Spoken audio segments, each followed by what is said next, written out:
Oke, baik. Kita mulai perkuliahan pada hari ini ya. Sebelumnya saya ucapkan terima kasih ya untuk mahasiswa semua yang sudah hadir dan mengingatkan jadwal perkuliahan hari ini. Bahwa hari ini kita akan membahas terkait topik visite apoteker dan pemantauan terapi obat ya. Sebelumnya saya ucapkan dulu Assalamualaikum warahmatullahi wabarakatuh. Selamat sore, salam sejahtera untuk kita semuanya. Eh, Sebelum kita mulai perkuliahan ini ya, bahwa ini masih ada kaitannya dengan materi kita sebelumnya terkait dengan analisis drug related problems ya. Karena itu masih masuk ke dalam ranah kompetensi seorang farmasis atau apoteker ya, di dalam praktik ya, pelayanan kefarmasian begitu ya. Nah, maka visite apoteker dan pemantau terapi obat ini adalah hasil daripada tindak lanjut setelah kita identifikasi DRP atau drug related problem yang sudah kita pelajari sebelumnya. Ya. Nah, ini juga masih mengacu kepada regulasi-regulasi yang sebelumnya juga kita pakai ya, yaitu regulasi di pelayanan kefarmasian atau pharmaceutical care. Ini merupakan pilar ya dalam mendukung kegiatan visite seorang apoteker dan pemantauan terapi obat ya. Nah, ini saya berikan tanda ya di bagian merah itu ada visite dan pemantauan terapi obat. Kedua ini merupakan dua kompetensi ya yang ada di pelayanan kefarmasian meliputi rumah sakit, kemudian klinik atau puskesmas dan di apotik ya. Jadi ada dua keterampilan yang diperlukan yaitu farmasi klinik dan manajerial. Namun ya yang sekali lagi di sini ditekankan PTO dan visite itu karena mencakup terapi yang lebih kompleks atau terapi yang lebih tingkatnya lebih lanjut, maka kegiatan ini memang banyak ya sudah terlaksana di rumah sakit ya. Untuk apotik bagaimana Pak dan puskesmas gitu ya. Puskesmas juga sudah ada pemantauan terapi obat dan di apotik juga ya, namun terbatas ya karena memang beberapa apotik ya ada yang memiliki praktik dokter atau praktik bersama, ada juga yang tidak praktik bersama. Jadi sehingga pemantauan terapi obatnya masih berdasarkan daripada resep yang didapatkan di apotek tersebut begitu ya. Kemudian untuk VCT sendiri memang masih terbatas ya kalau misal dilakukan di apotek begitu. Nah, VCT itu apa ya? Ya, jadi di sini VCT itu mengandung definisi ya yaitu sebagai kunjungan ya, tapi bukan sekedar fisik ya, tapi juga kegiatan klinis yang secara terstruktur dilakukan oleh apoteker ke bangsal rawat inap gitu ya. Nah, ini tertuang di mana? Ya, ini tertuang di Permenkes 72 tadi ya. Nah, apoteker itu me, apa, menyimpulkan ya. Nanti setelah mereka bertemu ya, melakukan visite dengan bertemu secara langsung dia dapat menyimpulkan bahwa pasien ini seperti apa gitu ya. Jadi bisa langsung melihat kondisi pasien. Ya contoh ya tanda vital yang berhubungan dengan pengobatan si pasien itu sendiri. Ya, kemudian juga visite ini menjadi sarana komunikasi dua arah ya antara pasien dengan apoteker, kemudian keluarga pasien maupun tenaga medis ya yang berada di samping tempat tidur pasien atau yang kita kenali istilahnya adalah bedside ya. Jadi ada di sisi pasiennya begitu ya. Jadi memang dengan adanya visite ini kita keluar begitu ya, keluar ke kemana ke pasien gitu ya. Kita bisa langsung bisa bertemu begitu ya. Kalau misalkan kita kan seperti apa, pada umumnya kita di rawat jalan juga ada ya, bertemu pasien dan keluarganya. Cuman memang visite ini beda. Ya, visite ini kita yang langsung terjun ke perawatannya. Ini memang pada kondisi stabil ya. Kalau pasien sudah pulang itu kan sudah kondisinya membaik ya. Tapi kalau di rawat inap ya, terutama di Bangsal ini kan masih antara ya, dari pindah dari kegawat daruratan kemudian ke Bangsal rawat inap dan rawat jalan ya pulang. Jadi masih di antara itu. Jadi kita memang di sini tuntutannya lebih banyak ketika visite itu. Nah, tujuannya apa sih? Ya. Ini tadi termaktub di Permenkes 72 tahun 2016 ya, bahwa visite ini sebagai pilar, ya, pilar pelayanan kefarmasian atau pelayanan farmasi klinis untuk melengkapi kegiatan manajerial. Maka di sini itu dua kompetensi yang penting ya. Jadi tidak meniadakan salah satu. Karena di rumah sakit kedua kompetensi baik itu manajerial ataupun farmasi klinis ini sangatlah penting ya. Jadi wajib keduanya dimiliki oleh seorang apoteker. Ya, nanti untuk kepakaran memang ya kalau klinis memang harusnya dilakukan di pelayanan yang langsung terjun kepada pasien begitu ya. Nah, kemudian regulasi ini juga menegaskan bahwa visite itu merupakan tanggung jawab profesi.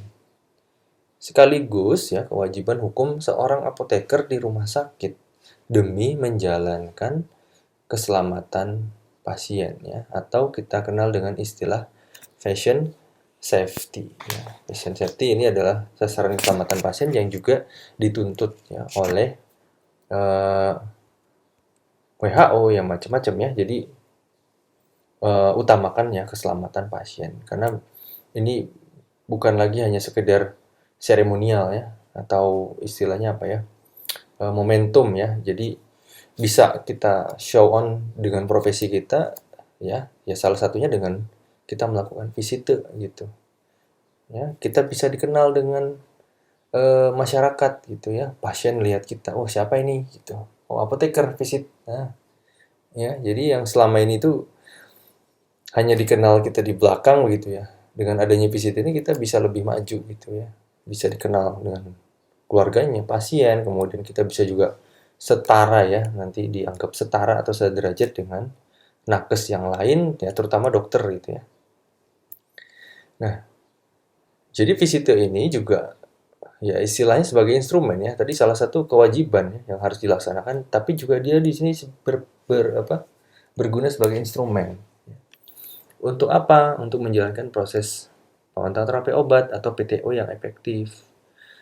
Ya, di mana melalui visite ini apoteker dapat satu ya, bisa mengidentifikasi masalah terkait dengan obat. Drug related problem ini yang saya terangkan di awal tadi, bahwa drug related problem tadi diidentifikasi ketika kita melakukan visite. Ya, bisa nggak tanpa visite kita tahu DRP? Ya bisa, kita kan juga ada screening resep namanya. Ya itu juga kita bisa tahu DRP. Tapi ya secara real atau kondisi real terkait dengan DRP ini hanya kita bisa tahu dengan visite. Ya, contohnya ya DRP tadi kita bisa melaksanakan ya identifikasi efek samping obat ya atau meso, kemudian interaksi obat tanpa indikasi atau dosis. Ya, baik itu over atau under dosis yang harus dilakukan peninjauan ulang gitu ya. Nah, ini keunggulannya visite. Ya. Jadi kita bisa tahu langsung gitu pasiennya yang sendiri ngomong. Ya, ketika kita dapat data itu ya pasien mengeluh ataupun merasakan efek daripada terapi obat, nah itu bisa disampaikan secara langsung begitu ya. Kemudian dia bisa memastikan 3 pilar terapi. Apa aja 3 pilar? Ya. Aman, efektif, rasional. Nah, ini tadi yang dibilang sebagai sasaran keselamatan pasien atau patient safety, maka ini 3 pilar terapi utama ini adalah hak setiap pasien. Ya, kalau hak berarti kewajiban seorang apoteker kan? Iya, karena kalau sudah aman, efektif, kemudian rasional, ya otomatis pasiennya juga harusnya sembuh kan dengan terapi yang seperti itu kan, 3 syarat itu ya. Ya, jadi dengan tadi ya kita bisa menjamin dengan melakukan visit ini juga akan terlaksana begitu aman ini ya, efektif sama rasional. Kemudian kita dapat bisa memberikan rekomendasikan karena dapat data tadi ya. Ya, kita menjamin nih. Jadi prinsip utama 3 tadi kita pegang nih. Nah, maka 3 tadi kita pegang. Tadi kita pilar 3 tadi kita buat sebagai dasar untuk memberikan rekomendasi perubahan atau penyesuaian terapi obat kepada dokter penanggung jawab pelayanan atau DPJP pada saat itu juga ya. Ya nanti kalau penyampaian memang bisa tertulis ataupun melalui direct ya communication atau langsung ketemu dengan si dokternya. Tapi itu nanti di praktik sebenarnya ya ketika kita melakukan visit. Ya insya Allah nanti ada kita coba simulasikan ya dengan role play bahwa nanti visit itu seperti apa ya dengan bedside ya. Nah, kita balik lagi ke konsep ini sudah saya terangkan berulang-ulang ya. Bukan saya itu membuat doktrin atau semacam itu, memang sudah terkonsep seperti ini dan memang kita sudah sepakat ya. Ya, disepakati di seluruh dunia ya adanya istilah patient oriented itu. Ya, setiap kuliah, setiap kali mata pembelajaran yang menyangkut konsep pelayanan ini maka saya terangkan seperti itu ya. Nah, ini yang dibilang ya perubahan paradigma itu antara dari studi desain ya atau product oriented itu kemudian menjadi ke patient oriented. Ya, ini sudah berlaku ya sekarang ya. Nah, ini yang perlu kita pahami bersama begitu ya. Bahwa dasar itu kita melakukan visit itu seperti ini gitu ya. Kita fokusnya aja kepada pasien ya, bukan kita pengen bersaing ataupun ini ya, tapi kita fokusnya ke pelayanan ya. Jadi untuk menjamin tadi 3 pilar ya, aman, efektif, kemudian rasional tadi ya. Maka itu tadi perlu ya pelayanan farmasi klinis terutama visit. Nah ini ya yang tadi saya bilang bahwa dulu fokusnya orientednya itu adalah ke manajemen logistik, kemudian memastikan obat tersedia, ya diracik dengan benar dan didistribusikan ke bangsal, selesai gitu. Nah, ketika di bangsal dikonsumsi atau digunakan pasien seperti apa? Nah, itu putus. Nah, maka patient oriented tadi itu menyambung ya dari product oriented ke patient oriented. Sebenarnya ini tidak dipisah menjadi 2 terminologi yang berbeda begitu ya. Product oriented ini kita butuhkan juga ya. Sebagai farmasis memang kita tidak menafikan karena memang itu kompetensi kita dalam membuat sediaan atau meracik sediaan begitu ya.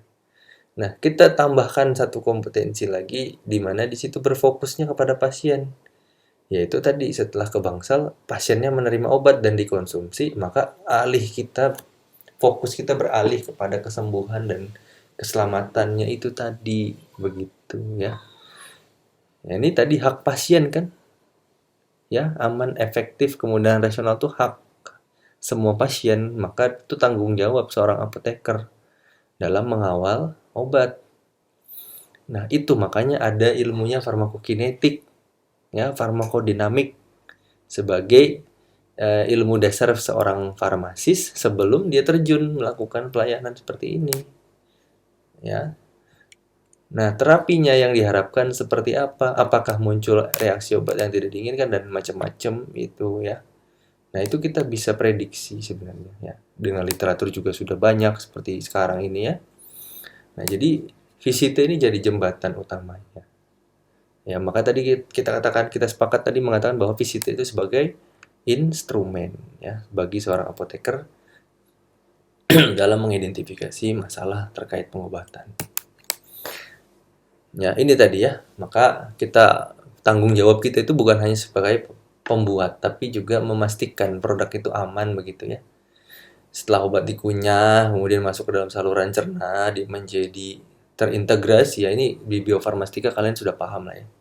Sampai dengan obat itu diabsorpsi, ya, didistribusi, metabolisme, bahkan dieskresi, dan dia berefek di fase farmakodinamik itu. Itu semua punya kita. Ya, tanggung jawab kita. Ya, jadi untuk memastikan itu apa? Ya tadi pelayanan. Kita bisa memastikan itu apakah pasien setelah mengkonsumsi obat ini aman gitu. Kemudian efektifkah atau rasional begitu ya. Ya, oke. Nah, untuk itu ya, dalam menjamin akurasi data pada saat kita melakukan visit, maka kita juga harus punya kompetensi lain ya, yaitu mencocokkan catatan di atas kertas dengan manifestasi fisik yang nyata dari tubuh pasien. Ya, kita juga harus tahu kondisi klinisnya seperti apa gitu kan. Obat yang pasien itu kondisinya seperti apa ya. Masuknya dengan keadaan apa, sadar, tidak sadar, itu juga farmasi harus belajar ya. Nah, maka kalau kita sudah tahu ya, kita belajar interpretasi ya, data klinis itu sebagai dasar. Karena nanti di dalam rekam medis itu juga yang tertuang hanya adalah kondisi pasien pada saat itu dengan catatan-catatan daripada para pemberi asuhan atau profesi lainnya begitu kan. Kemudian kita bisa menghubungkan parameter laboratorium ya, salah satunya dengan pendosisan ya. Ya, kalau pendosisan kan identik dengan fungsi hati, fungsi ginjal gitu kan. Otomatis dalam penyesuaian terapinya nanti akan berubah ya. Nah, sebenarnya juga bisa kita lihat selain dari fungsi pendosisan tadi juga kita bisa lihat efektivitasnya. Maka kita juga nanti akan memantau dan monitoring ya dampak obat secara langsung. Misal dengan obat penurun tekanan darah, maka tekanan darahnya turun gitu atau nadinya turun. Ya, seperti itu. Yang contoh sederhananya aja. Itu tadi ya. Kemudian kita salah satunya juga memiliki di sini harus dapat data eh, langsung dari si pasien gitu ya. Dengan mendengarkan keluhannya seperti apa. Ya, Bapak, Ibu, perkenalkan begitu ya. Saya apoteker yang bertugas di rumah sakit ini yang sedang berjaga ya. Yang kondisi Bapak Ibu setelah minum obat seperti apa ya, disebutkan obat apa. Ya, tapi kita sebelum menanya itu juga kita sudah cek ya, sudah kita cek ya apa namanya data-data si pasien ini. Pasiennya masuk dengan diagnosis apa gitu kan. Nah, itu tertulis semua di rekam medis ya. Nah, dengan tahu kondisinya, maka kita tadi rumuskan dengan merumuskan rekomendasi. Ya, rekomendasinya apa? Ya, yang tentu akan ditujukan ke penulis resep karena kita sebagai eh, apa? Support system ya, decision support making ya. Bahwa hasil rekomendasi kita itu juga bisa nanti didengarkan oleh dokternya gitu ya. Nah, manfaatnya apa? Ya untuk si pasien sendiri. Lagi-lagi ya, ke pasien ya. Satu, memanfaatkan momen tatap muka untuk membangun kepercayaan antara apoteker dengan pasien. Ini tadi saya bilang. Setelah adanya kegiatan visite ini, farmasis ya, apoteker begitu ya. Karena memang ini kompetensi ranahnya di apoteker ya. Jadi belum bisa dilaksanakan oleh TTK karena TTK itu hanya dalam teknis ya, menjadi seorang asisten apoteker maka tidak boleh ya melakukan visite ini ya. Jadi ini harus di garis bawahi ya karena memang ada pemisahan kompetensi begitu ya. Ini hanya boleh dilakukan oleh seorang apoteker gitu. Ya, apoteker atau apoteker klinis ya, S2 farmasi klinis gitu. Nah, itu boleh. Ya, jadi dengan adanya visite ini kita kemudian ke pasien begitu ya, bertemu, maka si pasien tadi atau keluarganya tadi melihat gitu, oh ternyata pharmaceutical care itu seperti ini. Seorang apoteker itu ternyata memberikan apa ya, memberikan layanan itu seperti ini gitu. Ya, dengan adanya visit itu otomatis ya orang tenang gitu kan. Obatnya itu diminum, diperhatikan gitu ya. Nah, jadi bisa jadi satu keunggulan untuk profesi kita begitu ya. Nah, Setelah kita ketemu, kita jelaskan dengan bahasa yang bisa dipahami pasien, ya. Pelan, ya, kemudian teratur, pasiennya bisa mengerti, ya. Tapi memang ada beberapa dialek ya, kalau misalkan di daerah ataupun di Jawa ini kan pasien yang tidak bisa menggunakan bahasa Indonesia, nah maka itu bisa digunakan bahasa daerah begitu ya tentu. Ya kalau dia bisa bahasa Indonesia maka bahasa Indonesia gitu ya. Tapi dikonfirmasi. Ya kalau di Jogja contohnya kan masih banyak yang pakai bahasa halus ya atau di Jawa Tengah. Nah, maka itu bisa digunakan. Itu juga bisa jadi keunggulan loh, teman-teman ya. Bahasa halus itu kita bisa gunakan, orang seneng ya. Apalagi intonasinya pelan gitu ya, bukan untuk menggurui tapi dengan tujuan care tadi ya. Ya, kita peduli. Nah, dengan itu pasiennya senang. Maka tujuan penggunaan aturan pakai bahkan target kesembuhan itu akan terlaksana. Dengan kita terlihat care, peduli gitu. Orang pasti minum obatnya gitu. Ya. Ya, jadi pasiennya mau minum obat dengan otomatis gitu. Ya, tanpa harus kita paksa dan lain sebagainya. Ya. Ya, kemudian memberikan edukasi ke pasien terkait dengan efek samping yang wajar ya. Kenapa harus wajar? Ya, agar tidak panik. Karena kalau disebutkan semua ya secara etis juga nggak bagus ya. Pasiennya nanti malah takut gitu ya minum obat. Nah, jadi resiko tidak diminumnya tinggi ya. Ketidakpatuhannya menjadi tinggi. Jadi repot ya kita. Jadi harus menyampaikan efek samping yang aktual atau yang memang akan terjadi eh, apa ya? Benar-benar terjadi begitu. Ya, kemudian bisa mencegah pasien berhenti minum obat secara sepihak akibat rasa takut atau kurangnya informasi ya. Ini sering kita temui ya. Kalau orang nggak mau minum obat karena takut ginjalnya rusak begitu. Nah, ini karena memang kurang edukasi sebenarnya. Tapi kalau kita jelaskan dengan pelan, dengan empati begitu ya, mereka pasti paham. Pasti obatnya akan diminum gitu. Ya, mungkin kita bisa menggunakan pertanyaan gitu. Gimana kalau obatnya tidak ibu minum? Rasanya seperti apa? Nah, gitu. Bandingkan ketika obat ibu minum sama tidak. Seperti apa rasanya? Nah, itu bisa juga kita memposisikan diri sebagai uh, bertanya begitu ya. Ya, jadi mereka akan ini ya, akan berpikir, oh iya, ada perbedaan begitu ya.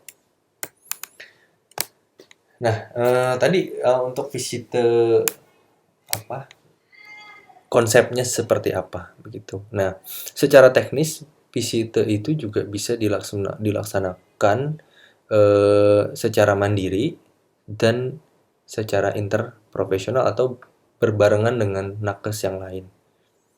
Ya. Nah, kapan dilaksanakan mandiri, kapan dilaksanakan bersama ya? Tergantung waktunya. Ya, tergantung waktunya. Ya, tapi kebanyakan akan dilaksanakan mandiri karena memang sudah tadi kompetensi kita. Kadang juga kalau memang dokter ataupun DPJP-nya mengajak untuk visite bersama ya, kita harus juga ikut gitu ya. Jadi visitenya bersama dengan DPJP itu gitu ya. Nah, jadi ini dua metode pendekatan ya. Sama-sama butuh. Kadang visite mandiri, kadang kita visite bersama ya. Ya kadang kalau misalkan ini dokter DPJP-nya minta juga perawat juga bisa ikut gitu ya. Oke ya, PCT mandiri itu adalah PCT yang dilakukan oleh apoteker secara personal gitu ya. Jadi termasuk apa kegiatannya? PCT mandiri itu adalah satu rekonsiliasi obat. Ya. Nah, itu termasuk ya rekonsiliasi itu. Pasien masuk rumah sakit, ya kita sebagai apoteker atau kalian sebagai calon apoteker begitu membandingkan ya cara penggunaan obat sebelum dan sesudah masuk rumah sakit. Jadi apakah obat itu ada yang sudah pernah diminum ya sebelum dia masuk rumah sakit, maka itu harus di cross check. Nah, itu sebagai dari bagian sebenarnya termasuk ke bagian rekonsiliasi ya. Cuman di situ adalah begitu kita ngecek obatnya juga itu termasuk visite ya, apakah pasien juga pernah minum itu gitu ya. Nah, apa tujuannya? Itu mencegah kesalahan penggunaan obat atau medication error ya. Terutama duplikasi terapi ya. Kemudian pemantauan efek samping ya, yaitu memonitor secara aktif respon tubuh terhadap regimen terapi yang baru diberikan di rumah sakit ya, termasuk ke KTD ini ya, kejadian tidak diinginkan, yaitu adverse drug reaction ya. Nah, ini kan harus dilaporkan juga ya kalau misalkan kejadiannya memang jarang atau rare, baru pertama kali ditemukan, maka dia harus dilaporkan. Tapi kalau kita bisa prediksi, maka kita harus tindak lanjuti ya. Seperti itu. Kemudian bisa konseling ya. Sebelum pasien pulang, maka kita visit. Ya, kalau sempat kita visit begitu, kita edukasi obat pulang. Ya, nanti kan juga tetap akan dilakukan edukasi di rawat jalan oleh apoteker yang sama ataupun sejawat kita apoteker yang lain begitu ya. Nah, ini tujuannya adalah double informasi ya, checkingnya biar sama ya antara persepsi si pasien dengan pengobatan yang diinginkan oleh si penulis resep begitu ya. Nah, sedangkan visit bersama, ya, seperti ini ya gambarnya ya. Ada si dokter, apotekernya, dan pasiennya begitu ya. Nah, ini bedside namanya. Di samping oleh si pasien itu sendiri.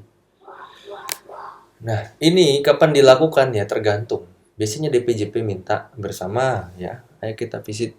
Tuh ya diajak oleh si DJP-JP-nya. Ya. Biasanya kan kalau di rumah sakit apa namanya yang juga banyak mahasiswa tuh biasanya mereka ngajak mahasiswanya ya kan, kalau dokter sering kayak gitu ya, si apalagi konsulennya datang mereka pasti ngikut di belakang konsulennya begitu ya untuk melihat kondisi seperti apa. Nah, kita juga dalam pendidikannya terutama di farmasi klinis S2 begitu, magister farmasi ya, dengan konsentrasi klinis itu juga sama, menerapkan hal yang sama. Jadi visit dengan perseptor begitu ya, kita diajari cara komunikasinya. Bahkan sudah dibuatkan ininya, apa namanya, template ya, untuk melakukan visitnya seperti apa. Ya, tujuannya apa? Kalau dua orang atau dua profesi ini bersama ya melakukan visite ya lebih bagus informasinya ya, lebih detail karena seorang dokter gitu kan yang memang pakarnya dalam penyakit gitu. Jadi kita bisa dapat ilmu baru juga, biasanya seperti itu. Nah, komunikasinya juga kita dilatih di sini ya, untuk berbicara dengan sejawat ya, ya dengan mengaplikasikan masing-masing ilmu yang kita miliki begitu kan. Ya, jadi kita diharapkan berkontribusi aktif ya dalam perspektif apoteker, maka di sini harus ya berlandaskan dengan evidence based medicine ya. Sudah kita juga praktekkan evidence based medicine seperti apa ya. Evidence based medicine cara mencari jurnal, cara mencari literatur ya, baik dari tersier, sekunder, primer, itu kita pakai dalam pegangan kita dalam melakukan visite ini. Jadi ketika si dokternya bertanya ataupun meminta saran, maka kita bisa langsung memberikan saran dengan dasar yang kuat begitu ya, evidence ini. Ya. Contoh penyesuaian dosis ya, misal dengan gangguan ginjal. Nah, ini kan sekarang juga banyak literaturnya. Yang dari versi smartphone ada, yang versi cetak PDF-nya juga ada ya. Jadi kita tinggal pilih aja. Kalau memang punya perangkat smartphone lebih nyaman ya. Kita membawa ini seperti dokternya ini kan membawa suatu kayak catatan ya. Mungkin ini literaturnya juga. Ya, jadi kita juga bisa gunakan itu ya. Maka kita juga sudah ada ya di kampus ya, berlanggan terkait dengan leksi. Nah, itu kita bisa pakai.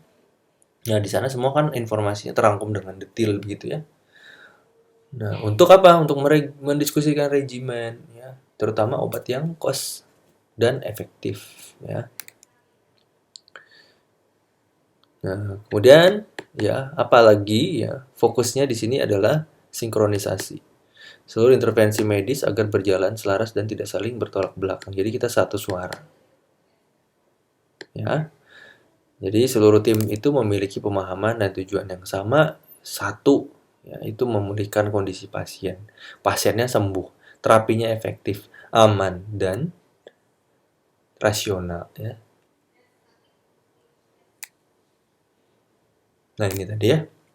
Jadi ada 3 kegiatan ya, tiga tahap kegiatan visite, dimulai dari pravisite, kemudian pelaksanaannya, dan pasca setelah kita lakukan visite. Apa aja? Yang pertama, 1, pravisite.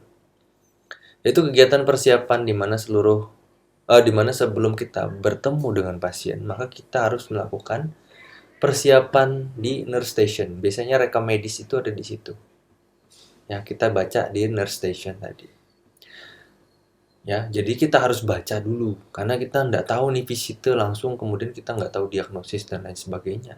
Ya, walaupun kita punya data di rawat inap ya, apotek rawat inap, terapinya pasien ini apa, dengan diagnosis apa itu sudah kita bisa akses ya sebagai apoteker. Tapi tetap kalau memang butuh data tambahan, kita harus membaca rekam medisnya si pasien. Nah, apapun ada tahapannya ya. Tahapannya apa aja? Ya, yang tadi review rekam medis pasien, menelusuri diagnosis, kemudian diagnosis penyerta, ya, memeriksa riwayat alergi, riwayat penyakitnya yang terdahulu, ya, RPD, dan memantau perkembangan hasil laboratorium, ya, seperti fungsi ginjal, ya, fungsi liver, kadar elektrolit, sel darah putih, ya, tergantung nanti kita butuhnya apa datanya. Dan tanda-tanda vital, ya, suhu, tekanan darah, heart rate, ya. Kemudian kita review juga pengobatan yang sudah diberikan apa. Ya, kalau di Rumah Sakit Rumani kemarin PKPA kan itu akses data rekam medisnya sudah menggunakan ERM ya. Jadi kita juga di situ bisa lihat profil terapinya itu lengkap sekali ya. Labnya lengkap, kliniknya lengkap, profil terapinya bisa diakses. Ya, baik yang sudah lampau atau yang real time gitu ya. Kemudian melakukan screening ya terhadap potensi masalahnya. Di RP-nya apa?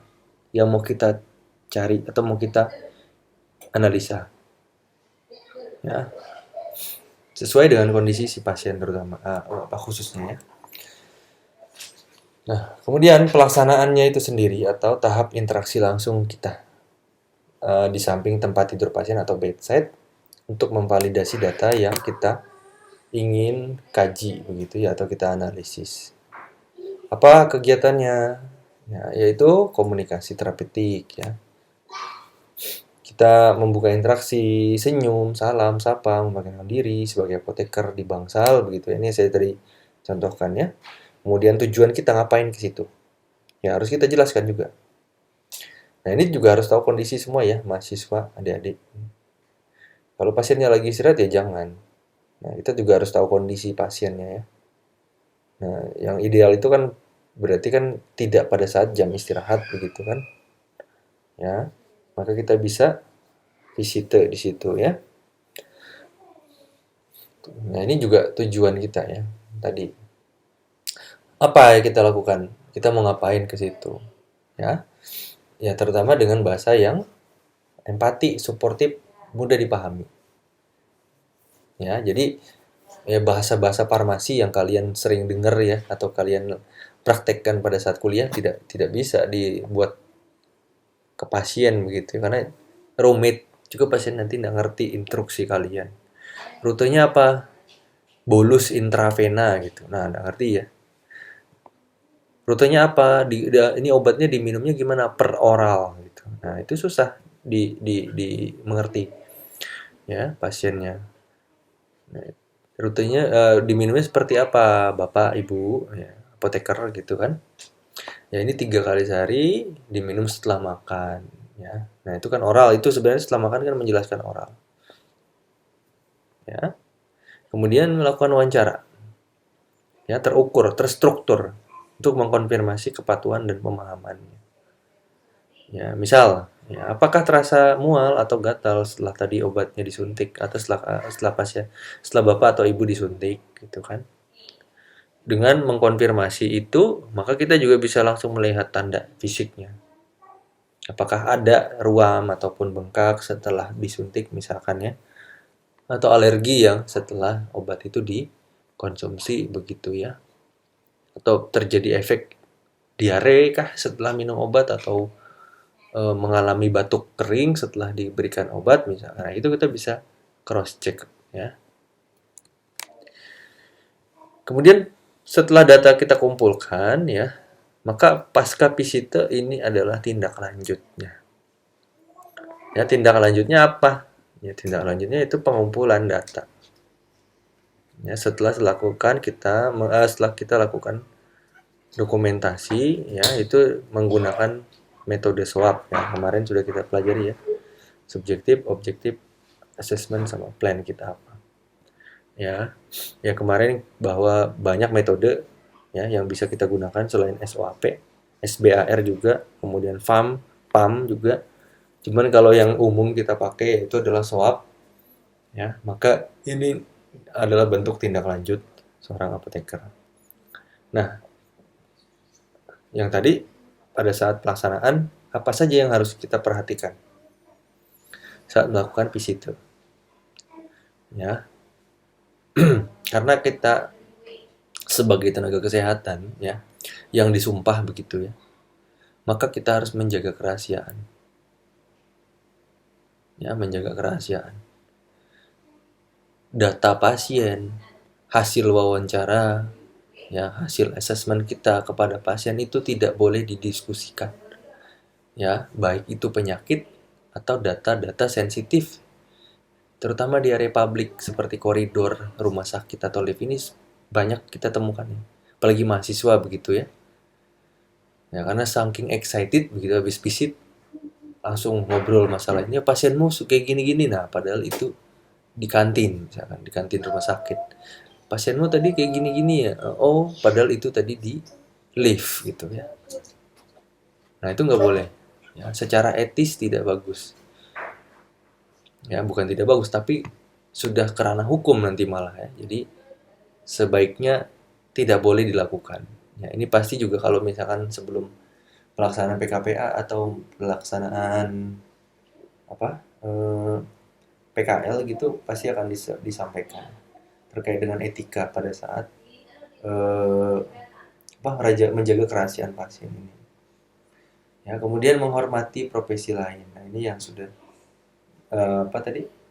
Kalau misal dengan visite bersama dokter ya, atau tenaga kesehatan lain, maka untuk menyampaikan saran atau koreksi ya kepada dokter ataupun sejawat, maka harus dengan cara yang sopan dan berbasis bukti. Ya, itu wajib ya. Kemudian tidak dilakukan di depan pasien. Kenapa? Agar tidak menurunkan kepercayaan pasien kepada tim medis. Bisa dilakukan setelah itu. Nanti pasti akan diberikan kesempatan oleh si dokternya. Sarannya seperti apa? Ya, apa rekomendasi Pak Apoteker, Bapak atau Ibu untuk pasien ini gitu. Terkait dengan juga perawat ya, penyuntikan obat atau jika penyesuaian laju infus tanpa mengintervensi tugas utama mereka gitu ya. Nah, itu saling menjaga begitu ya. Ya. Nah, mungkin ini materi yang kami bisa sampaikan ya untuk terkait visite, memang tidak banyak ya. Tapi memang harapannya bisa bisa kalian pahami ya, nanti akan juga kalian praktekkan begitu ya. Walaupun bukan pada saat semester ini ya, di semester berikutnya mungkin yang pada saat PKL itu nanti akan diajak juga round visit gitu. Pada saat PKPA apalagi ya, di PKPA rumah sakit juga akan dilaksanakan ya. Ya, mungkin itu untuk materi pada hari ini. Terima kasih untuk perhatiannya. Jika ada pertanyaan kita lanjut ke Google Classroom ya. Oke, selamat sore. Saya akhiri. Assalamualaikum warahmatullahi wabarakatuh.